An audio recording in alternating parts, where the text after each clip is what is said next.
Bonsoir à tous les amis de Bonjourcast français. Bonsoir chers auditeurs. Quelle belle soirée pour parler ensemble, n'est-ce pas? Absolument, Sophia. Aujourd'hui, nous allons discuter d'un sujet qui touche tout le monde. Un sujet vraiment important. Oui Philippe, nous allons parler du changement climatique. C'est un thème qui préoccupe beaucoup de gens en ce moment. Exactement. Dis-moi, Sophia, qu'est-ce qui t'inquiète le plus concernant le climat? Oh, il y a tellement de choses. Mais je pense que ce qui me touche le plus, ce sont les températures extrêmes. L'été dernier, il faisait tellement chaud. C'est vrai. Moi aussi, j'ai remarqué ça. Dans ma ville, nous avons eu des jours à 40 degrés. C'était insupportable. 40 degrés. C'est incroyable. Et ce n'est pas normal, tu sais. Quand j'étais petite, l'été était chaud, oui, mais pas comme maintenant. Tu as raison, le climat change vraiment. Et toi, chers auditeurs, avez-vous remarqué des changements dans votre région? Est-ce qu'il fait plus chaud chez vous aussi? Écrivez-nous dans les commentaires. Oui, parlez-nous de votre expérience. Nous adorons vous lire. Bon, Philippe, et que penses-tu des incendies de forêt? C'est aussi très inquiétant. Les incendies, oui. Chaque année, on voit des images terribles à la télévision. Des forêts entières qui brûlent, des animaux qui perdent leur maison. C'est horrible. Et les gens aussi perdent leur maison. Des villages entiers disparaissent dans les flammes. C'est tragique. Et tu sais quoi? Ces incendies deviennent de plus en plus fréquents. Ce n'est plus un événement rare. Non, malheureusement, c'est devenu presque normal. Mais ce n'est pas normal du tout. Nous devons faire quelque chose. Absolument. Mais que pouvons-nous faire, nous, les simples citoyens? Parfois, je me sens un peu impuissant face à ce problème. Je comprends ce sentiment, Philippe. Mais je pense que chaque petit geste compte. Par exemple, on peut réduire notre consommation d'énergie. C'est vrai. On peut éteindre les lumières quand on quitte une pièce. On peut utiliser moins la climatisation. Exactement. Et on peut aussi choisir de moins utiliser la voiture. Prendre le vélo, marcher, utiliser les transports en commun. Oui, bonne idée. Moi, j'ai commencé à faire mes courses à vélo. C'est agréable et bon pour la planète. C'est super, Philippe. Tu vois, tu fais déjà quelque chose. Et vous, chers auditeurs, que faites-vous pour protéger l'environnement? Partagez vos idées avec nous. Oui, inspirez-nous. Peut-être que vous avez des astuces que nous ne connaissons pas encore. Sophia, parlons aussi de la nourriture. J'ai entendu dire que notre alimentation a un impact sur le climat. Ah oui, c'est vrai. Manger moins de viande, par exemple, peut aider. La production de viande demande beaucoup de ressources. C'est intéressant, je ne savais pas ça avant. Alors, tu manges moins de viande maintenant? Oui, j'essaie. Je mange de la viande seulement 2 ou 3 fois par semaine. Le reste du temps, je mange des légumes, des fruits, des céréales. Et comment tu trouves ça? C'est difficile de changer ses habitudes? Au début, oui, c'était un peu difficile. Mais maintenant, j'ai découvert tellement de nouvelles recettes délicieuses. C'est devenu facile et agréable. C'est encourageant. Peut-être que je devrais essayer aussi. Et il y a aussi le problème des déchets, non? Oh oui, les déchets. C'est un gros problème. Il y a tellement de plastique partout. Dans les océans, sur les plages, dans les rues. C'est terrible. J'ai vu un documentaire sur les océans. Il y a des îles entières faites de déchets plastiques. Oui, j'ai vu ça aussi. C'est vraiment choquant. Les poissons, les oiseaux, les tortues, tous ces animaux souffrent à cause de notre plastique. Alors, qu'est-ce qu'on peut faire pour ce problème de déchets? On peut commencer par utiliser moins de plastique. Par exemple, apporter son propre sac quand on fait les courses. Oui, les sacs réutilisables. C'est simple et efficace.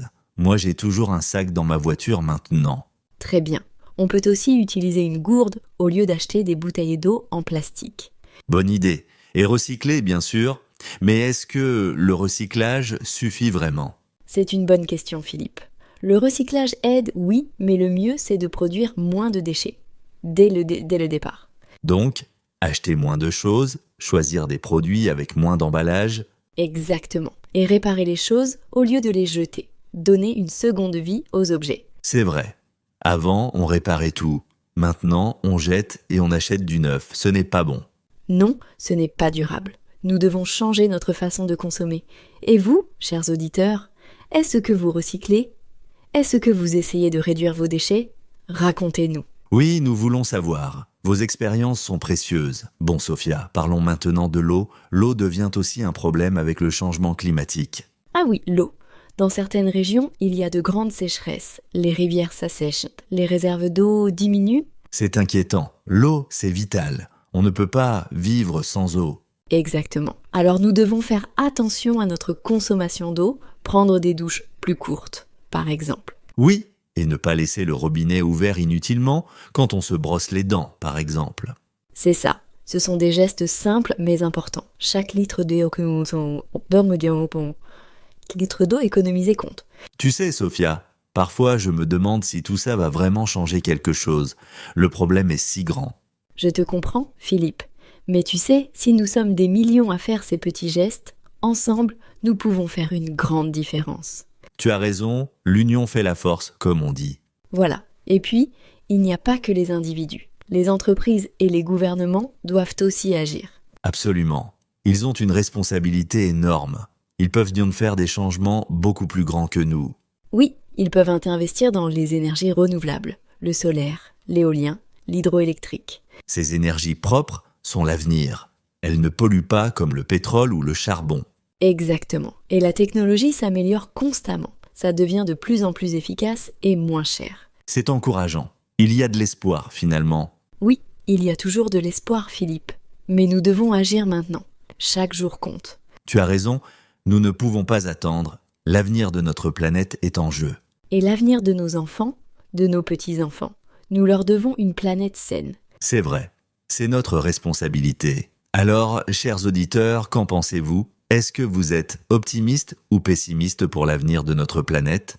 Oui, dites-nous. Et surtout, continuez à apprendre le français avec nous. Vous faites un travail formidable. Absolument. Chaque jour, vous progressez. C'est magnifique.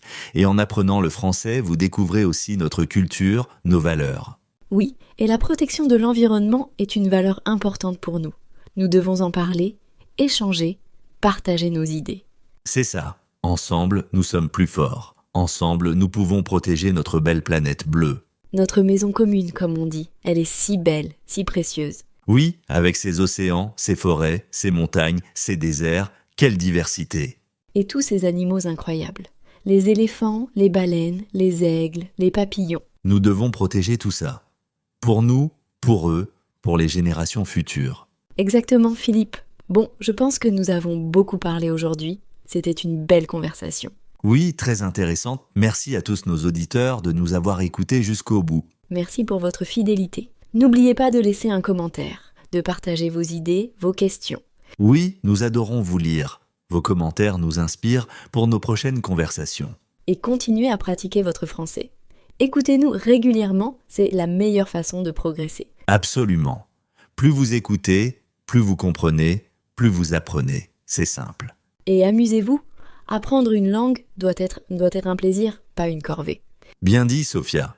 Alors, chers amis, nous vous souhaitons une excellente soirée. Oui, passez une merveilleuse soirée. Prenez soin de vous et de notre belle planète. À très bientôt sur Bonjour Cast Français. À très bientôt. Bonne soirée à tous.